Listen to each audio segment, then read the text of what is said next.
Good morning সবাইকে। তো আজকে আবার একটা নতুন দিন, নতুন বার্তা নিয়ে এসছে আমাদের সবার জন্য।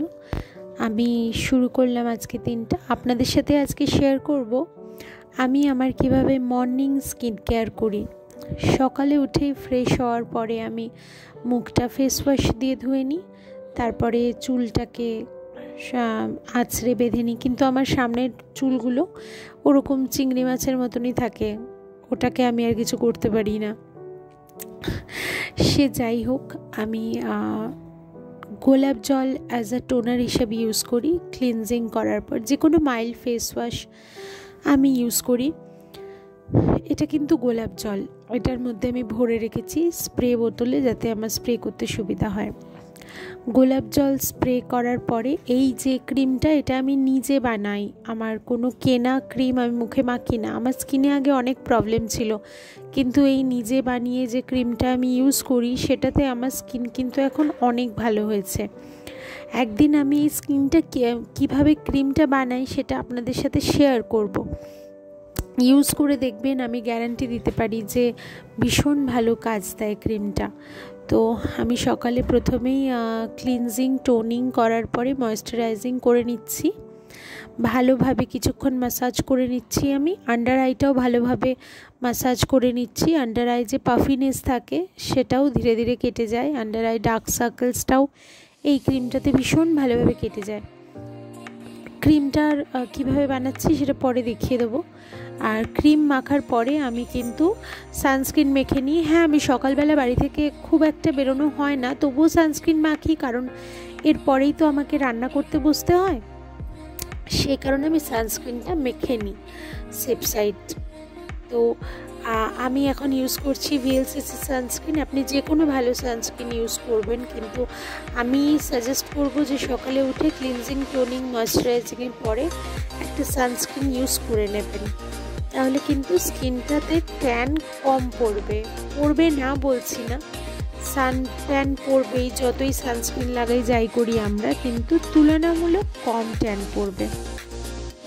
তো সানস্ক্রিনটা ভালোভাবে লাগিয়ে নিচ্ছি।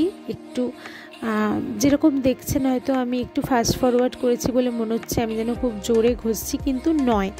আমি কিন্তু ওটা বেশ লাইট হ্যান্ডেডই করছি। মুখে খুব একটা প্রেশার দিয়ে কখনোই কিছু করা উচিত না। তো এরপরে একটু লিপ বাম লাগিয়ে নিচ্ছি। আমার কিন্তু ভীষণ ঠোঁট ফাটে, শীত গ্রীষ্ম বর্ষা আমার লিপ বামই ভরসা। তারপর একটু সিঁদুর লাগিয়ে নিচ্ছি।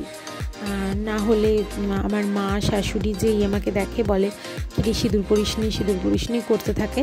তো ওদের থেকে বাঁচার জন্যই বলতে পারি না। তাছাড়া আমার নিজেরও সিঁদুর পরতে ভীষণ ভালো লাগে। সিঁদুর শাখা বলে ভালোই বাসি পড়তে। সকালে স্কিন কেয়ার শেষ করে আজকে চটপট রান্নায় ভাত দিলাম, তার কারণ তাড়াতাড়ি ব্রেকফাস্টের রান্নাটা করে নিতে হবে। চিনির আজকে আর্ট অ্যান্ড ক্রাফট এক্সাম আছে, তো সেটাই আমাকে ওকে একটু হেল্প করতে হবে। আজকে বিশেষ কিছু রান্না না, চটজলদি রান্না চিকেন, আর ব্রেকফাস্টে করছি ডিম পাউরুটি, ব্যাস এইটুকুই। তাড়াতাড়ি কাজকর্ম সব কিছু সকালের মিটিয়ে নিয়ে এবার আমি বসলাম চিনির আর্ট অ্যান্ড ক্রাফট করতে। তো চিনির real time art and craft হবে অনলাইনে। ওদের একটা অ্যাপের মাধ্যমে ক্লাস হবে, যেখানে টিচারের সামনে ওদেরকে নিজেকে এটা বানাতে হবে। তো আমি তার আগে একটা বানিয়ে দিচ্ছি চিনিকে, যাতে চিনি একটা আইডিয়া পায় যে কিভাবে ও বানাবে, কীরকম করে ভালো লাগবে দেখতে, সেই কারণে। আর আমি নিজে আর্ট অ্যান্ড ক্রাফট করতে ভীষণ ভালোবাসি। আমি ছোটোবেলায় আমার বাবার সাথে বিভিন্ন রকম আর্ট অ্যান্ড ক্রাফট করতাম।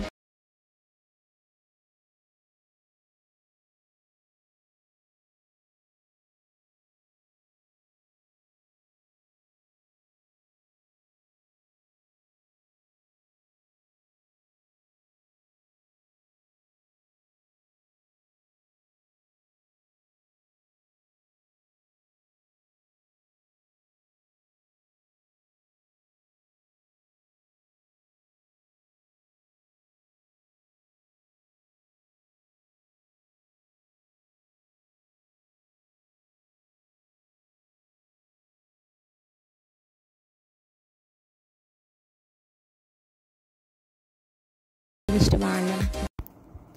এখন বাজে সন্ধ্যে 6টা। আজকে যেহেতু বিশ্বকর্মা পুজো, এখন চলে এসেছি গাড়িটাকে পুজো দিতে। আমাদের পাড়ার একটা মন্দিরে এসেছি, এখানে পুজো দেব। সকালবেলাতে সৌমেন নিজের সময় মতো বার করে এসে বাইকটাকে পুজো দিয়ে দিয়েছে। আমরা তখন আসতে পারিনি, চিনির এক্সাম ছিল, আর তাছাড়া আমারও ঘরের কাজ থাকে। তো এখন এসে পুজো দিয়ে দিচ্ছি। তো আজকে এই অবধি, আবার আপনাদের সাথে নেক্সট ভিডিওতে দেখা হবে। ভালো থাকবেন।